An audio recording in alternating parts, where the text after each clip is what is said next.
दोस्तों नमस्कार। 4 PM गुजरात पर आप सभी का बहुत बहुत स्वागत है। मैं हूं आपका दोस्त मयूर जानी। दोस्तों जो हम एक कम से कम एक खबर दिन में पूरे दिन में एक खबर या जो वीडियो बनाते हैं, वो हम गुजरात की जो प्रादेशिक खबरें होती हैं जो आप तक पहुंचना जरूरी होता है, जो ऐसा हमको लगता है, उनका एक मिला जुला एक मिश्रण बना के हम आपके समक्ष पेश करते हैं। आज जो है ना, हमने अखबार यहाँ पे हमारे सामने फैला के रखा हुआ है जो आपसे बात कर रहे हैं, क्योंकि आज कुछ ऐसी 2-3 से भी ज़्यादा खबरें हैं, मुझे लगा कि वो आपको बताना चाहिए।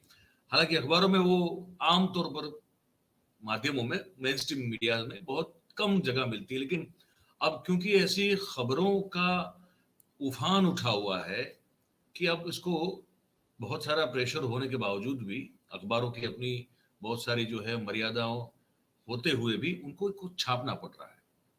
तो इसलिए हमने कहा कि अब हम अलग-अलग 2-3 अखबार जो हमारे सामने फैले हुए हैं, जहाँ हालाँकि सरकार की नीतियों के खिलाफ बहुत कुछ छपता नहीं है, लेकिन जो घपले और घोटाले लगातार जो बड़े-बड़े हो रहे हैं, तो उस पर भी हमको आपको बताना लगता है कि ज़रूरी है।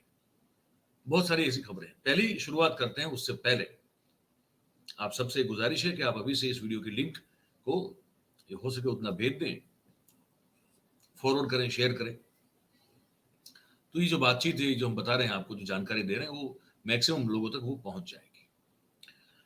अच्छा, दूसरी बात, ये बड़ी महत्वपूर्ण बात है। भाई कुछ आप में से कुछ लोगों, हमारे जो दर्शक मित्र हैं, वो मैं कमेंट कल देख रहा था, जब थोड़ा टाइम मिला मुझे देर रात को, तो मैं वो देख रहा था, तो मुझे कुछ ऐसी कमेंट देखने को मिली, पढ़ने को मिली, जिसमें कुछ दर्शक हमारे कह रहे हैं कि आवाज़ जो है मेरी, वो उनको कम सुनाई दे रही है। तो मैंने अपने फिर जो है हमारी जो टेक्निकल टीम है, उनसे बात की कि भैया देखिए, कोई ऐसा तो नहीं है कि मेरे वीडियोज़ में मेरी आवाज़ जो है वो कम हो रही हो। क्योंकि देखिए होता क्या है कि अगर मेरी आवाज़ कम है रिकॉर्डिंग में, ये भी रिकॉर्ड कर रहा हूँ कार्यक्रम में, तो वो पहले जो है वो हमारी टेक्निकल टीम के पास जाता है। अगर उनको कम लगती है तो उन्हीं की ओर से पहले सूचना आ जाती है कि मयूर भाई आपकी आवाज़ कुछ ठीक से नहीं आ रही है या कम आ रही है। लेकिन ऐसा कुछ अब तक हुआ नहीं था। तो हमने हमारी टेक्निकल टीम से पूछा कि भैया हमारी आवाज़ जो हम वीडियो रिकॉर्ड करते हैं, उसमें कहीं आपत्ति, कोई तकलीफ, कोई कमी हो तो बताइएगा। क्योंकि मैंने कहा कुछ दर्शक जो हैं वो ऐसी कमेंट कर रहे हैं कि आपकी आवाज़ ठीक से सुनाई दे रही है। तो उन्होंने कहा कि नहीं, बिल्कुल सही आवाज़ आ रही है और बिल्कुल सही आवाज़ जो है वो ब्रॉडकास्ट भी हो रही है। जैसे मतलब वीडियो में भी आपकी आवाज़ बिल्कुल सही जा रही है, उसका वॉल्यूम का जो लेवल है वो एकदम तंदुरुस्त है, दुरुस्त है। तो अब जो लोगों को ठीक से, तो मैंने पूछा कि भी कुछ लोगों को ये फरियाद है कि आवाज़ ठीक से नहीं सुनाई पा रही उनको, तो क्या कहें? तो उन्होंने जो कहा मैं वही आपको, उन दर्शकों को जिनको आवाज़ कम आ रही है, तो वो कहीं न कहीं आपके इंस्ट्रूमेंट में जिससे भी आप सुनते हो, चाहे मोबाइल से सुनते हो या आप लैपटॉप से सुनते हो या आप स्मार्ट टीवी से सुनते हो, मुझे नहीं पता। लेकिन या टैबलेट से सुनते होंगे। लेकिन वो प्रॉब्लम आपके उस इंस्ट्रूमेंट में है, ऑडियो आउटपुट का। इसीलिए आपको आवाज़ ठीक से नहीं आ रही है मेरी, अदरवाइज़ रिकॉर्डिंग से लेके, रिकॉर्डिंग डिवाइस से लेके कहीं भी जो है, कोई हमारी तरफ से कोई प्रॉब्लम नहीं है। तो ये हम आपको स्पष्टता कर दें अभी। ठीक है? अब शुरू करते हैं। तो आपको याद होगा एक आदिवासी महिला जो है उस पर बलात्कार हुआ था और उसके बाद जो है वो उनको जो है गर्भ धारण करना पड़ा और गर्भ जो रह गया वो फिर 24 सप्ताह से ज़्यादा का हो गया। उस दौरान उन्होंने गुजरात हाई कोर्ट से एबॉर्शन की परमिशन माँगी, क्योंकि अगर 24 सप्ताह के ऊपर का गर्भ होता है तो फिर वो आपको उसके लिए परमिशन चाहिए होती है। जो लॉ है उसके हिसाब से, कानून के हिसाब से। वो हाई कोर्ट ने 12 दिन के बाद की तारीख दी, सुप्रीम कोर्ट तक मामला गया और सुप्रीम कोर्ट ने बड़ी जोर से फटकार लगाई और उसके बाद सुप्रीम कोर्ट ने जो है इस महिला को मंजूरी, परमिशन दे दी है और स्टेट की निगरानी में इस पूरी प्रक्रिया को कर दिया जाएगा। ये एक महत्वपूर्ण समाचार था। दूसरी जो खबर मैं मेरे पास पड़ी है, मतलब कि थोक के भाव में मेरे पास जो है वो घपलों, घोटालों और करप्शन की खबर पड़ी हुई। मैं गुजरात की बात कर रहा हूँ। ठीक है? और जो अखबारों में छपी है, जो बड़े-बड़े अखबार हमारे यहाँ के माने जाते हैं, चाहे वो गुजरात समाचार हो या संदेश हो या वो दिव्य भास्कर हो, ठीक है? तो एक खबर हम देख रहे हैं गुजरात समाचार की है, खबर में ये लिखा है कि गुजरात में भ्रष्टाचार का नया मॉडल है। कलेक्टर कचहरियां जो है, डीएम की जो कचहरियां होती, कचहरी जो होती है, वहां माल प्रैक्टिस, मतलब कि पैसों के बगैर कोई भी काम नहीं हो रहा है, ऐसी फरियादें जो हैं वो बड़े जोर से उठ रही है। और आनंद जिले का दाखला, एग्जाम्पल, उदाहरण हमारे सामने है बिल्कुल।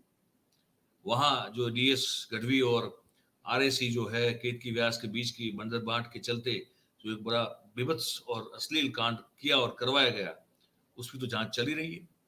तो एक खबर जो है अखबार लिख रहा है अपने 3 कॉलम में, ये बता दें आपको, ठीक है।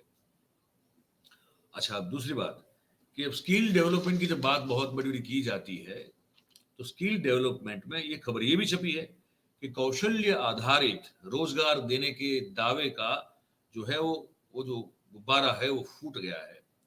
क्योंकि स्किल डेवलपमेंट में गुजरात टॉप 5 राज्यों में उसका कोई स्थान नहीं है, ठीक है। जो रोजगार क्षमता देने की जो जिसकी जो क्षमता रखते हैं, वो जो टॉप 5 चोटी के 5 राज्य जो है, उसमें उत्तर प्रदेश, महाराष्ट्र, दिल्ली, आंध्र प्रदेश और राजस्थान का नाम आता है। और उच्च रोजगार लक्ष्य प्रतिभा रखने वाले जो शहर है, उसमें मुंबई, लखनऊ, बेंगलोर, न्यू दिल्ली और पुणे का नाम आ रहा है, ठीक है। तो युवाओं को रोजगारी देने में गुजरात अग्रसर है। वो जो दावे किए जा रहे हैं, उन दावों में कोई दम नहीं है, ये लिखा गया है। और ये किसने बताया है?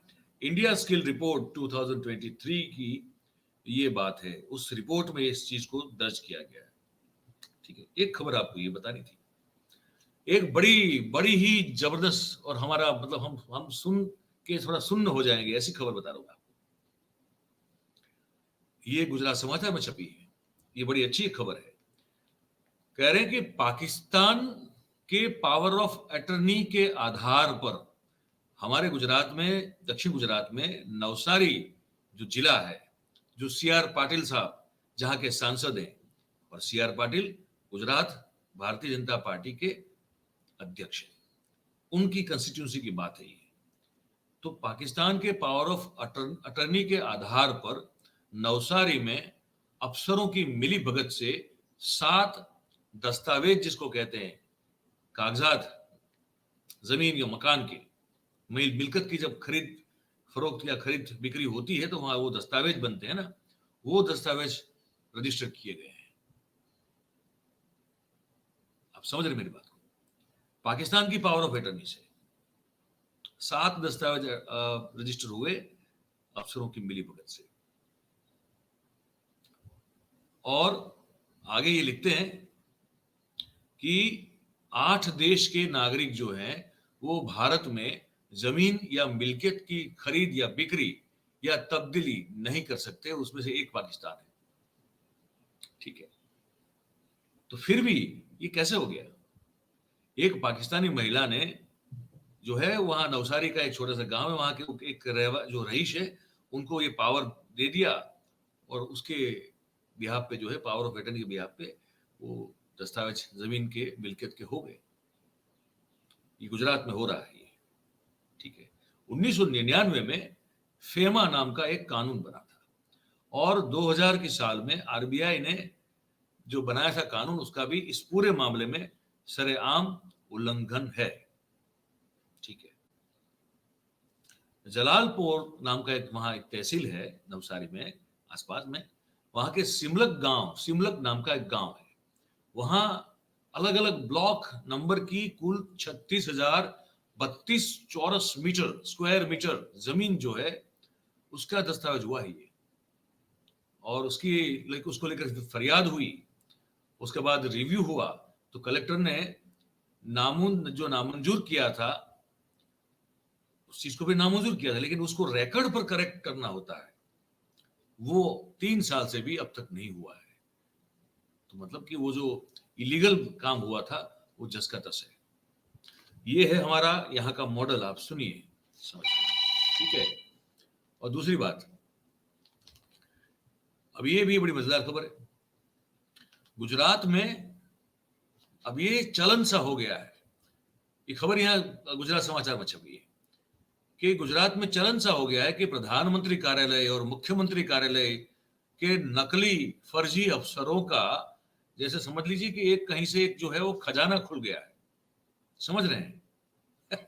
कोई भी जो है फोन उठा के बोल देता है कि मैं प्रधानमंत्री कार्यालय से बात कर रहा हूँ, ये फला फला को छोड़ दे वरना फिर आपके ट्रांसफर करवा दूंगा।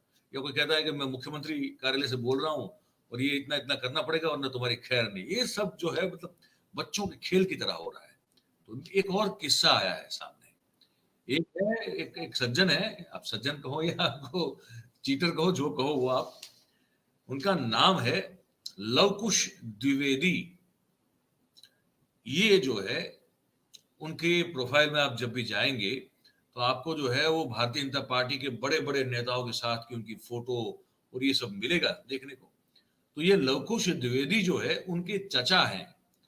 तो चचा जो है उनकी एक आंगड़िया की पेढ़ी है। तो पेढ़ी के वहां जीएसटी की टीम ने जो है वो एक जांच शुरू कर दी। पता चला कि अरे हमारे चचा के वहां जांच शुरू हो गई।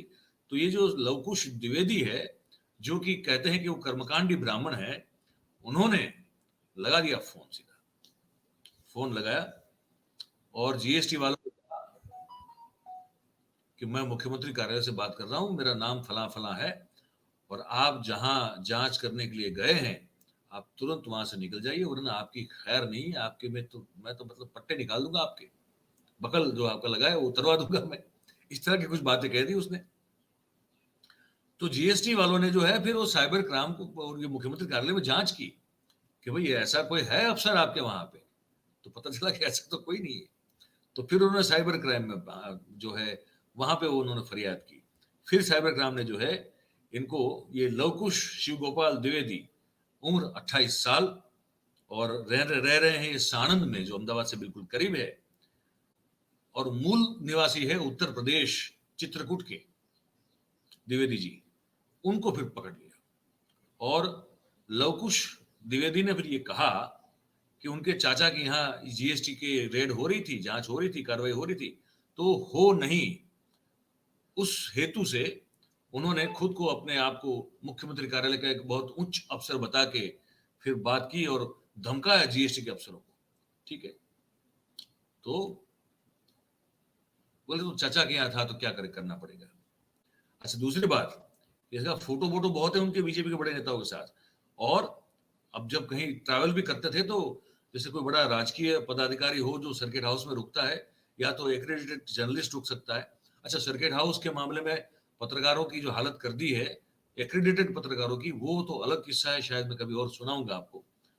तो वो सर्किट हाउस में रुकता था और फर्जी पहचान पत्र उसने कुछ बनाया था उसने, और बहुत कुछ और भी कारनामे ये कर सकते हैं, ये किया होगा। ये बात जो है ये भी अखबार में हमको सुनने को मिल रही है। ठीक है, एक खबर मुझे इसी में मैंने पढ़ी थी जो मुझे लगा कि मुझे बताना चाहिए आपको, तो वो मैं देख लूं क्योंकि वो भी एक बड़ी बड़ी इंटरेस्टिंग खबर थी। वैसे ही कुछ गपले की खबर थी ये, तो मैंने कहा मैं देख लूं क्योंकि वो, अच्छा अब अखबार में ये लिखना पड़ रहा है क्योंकि अखबार पहले जो है ये सब इतनी ज्यादा नहीं लिख रहे थे, लेकिन अब लिखना पड़ रहा है। ठीक है, एक और खबर है जो मैं बता दूं, फिर उसके बाद कुछ और मिलेगा तो फिर कभी दूसरे कार्यक्रम में बताएंगे आपको। तो अब गैर कानूनी तौर पर, इलीगल तौर पर जो है वो लोग कंस्ट्रक्शन करने से डरते नहीं है क्योंकि पता है उनको कि बाद में इम्पैक्ट फी का कायदा आएगा तो जो इलीगल कंस्ट्रक्शन होगा उसके ऊपर जो पेनल्टी होगी हम भर देंगे तो हमारा काम आसान हो जाएगा। तो ऐसे में अब कॉरपोरेशन जो है इससे मिलती हुई जो आय है उसको भी बड़े गौरव से दिखाता है कि 22 करोड़ 86 लाख रुपए की आय हुई है, क्योंकि जो इलीगल कंस्ट्रक्शन थे उसको जब लोगों ने लीगल करवाने के लिए पेनल्टीज और परमिशन मांगी तो ऐसी 43,000 से ज्यादा एप्लीकेशन आई और उसमें से सिर्फ 3,486 जो है उसको परमिशन दी गई। ये सिर्फ अहमदाबाद की बात कर रहा हूं। मतलब कि अहमदाबाद में 43,000 लोगों ने एप्लीकेशन की कि हमने ये इलीगल कंस्ट्रक्शन किया हुआ है, हमने ना कॉर्पोरेशन को पूछा ना किसी और को पूछा, हमने बस बना दिया, अब इसको लीगल करना है, आप पैसे लीजिए लीगल कर दीजिए। इसमें भी सीना चौड़ा हो रहा है कि हमने इतनी आय की, पर वो लोगों ने, इतने लोगों ने इलीगल कंस्ट्रक्शन कर दिया, उस बारे में आपको शर्म नहीं आ रही है क्या? ये है। और दूसरी एक खबर अंतिम में बता दूं मैं कि पिछले 2 साल में अहमदाबाद शहर में 3,880 लोगों को शराब की परमिट जो है वो दी गई है। और कहा है कि लोगों ने कहा कि हमको नींद की बहुत तकलीफ है, नींद आती नहीं, और डिप्रेशन बहुत है, एंजाइटी बहुत है। तो उस बहाने के चलते कुछ 11,272 लोगों के पास अभी इस वक्त अहमदाबाद में शराब की परमिट है पीने की। और क्या करें, लोगों के मन में एंजाइटी, डर, डिप्रेशन बहुत है, और वो अनिद्रा जो है वो सिर्फ शराब से दूर हो सकती है, ये इनका मानना है। तो उनको 3,880 लोगों को 2 साल में कहा कि नहीं, आप चैन से सोइए, आपका चैन से सोना बहुत जरूरी है, तभी तो आप इस राज्य की उन्नति के लिए काम कर पाएंगे। तो परमिट दे दी गई है। तो ये खबरें थी, हमने सोचा आपको बता दें। ठीक है, और भी कुछ होगा तो एक और कार्यक्रम करेंगे। तो गुजरात संबंधित खबरें हैं ये। तो आप बताइएगा हमको क्या लगा, कैसा लगा, आप हमको नीचे कमेंट बॉक्स में लिख के बताइए। और बात अगर आपको हमारी पसंद आती हो, अच्छी और सच्ची लगती हो, तो फिर इस वीडियो को आप लाइक करें, इसके लिंक को शेयर करें, और इस चैनल हमारे जो है इसको हो सके उतना सब्सक्राइब करें और अपने आसपास के लोगों से करवाएं। आप सबका बहुत बहुत धन्यवाद करते हैं क्योंकि आप इस कार्यक्रम में हमारे साथ जुड़े हुए हैं। Thank you very much. नमस्कार।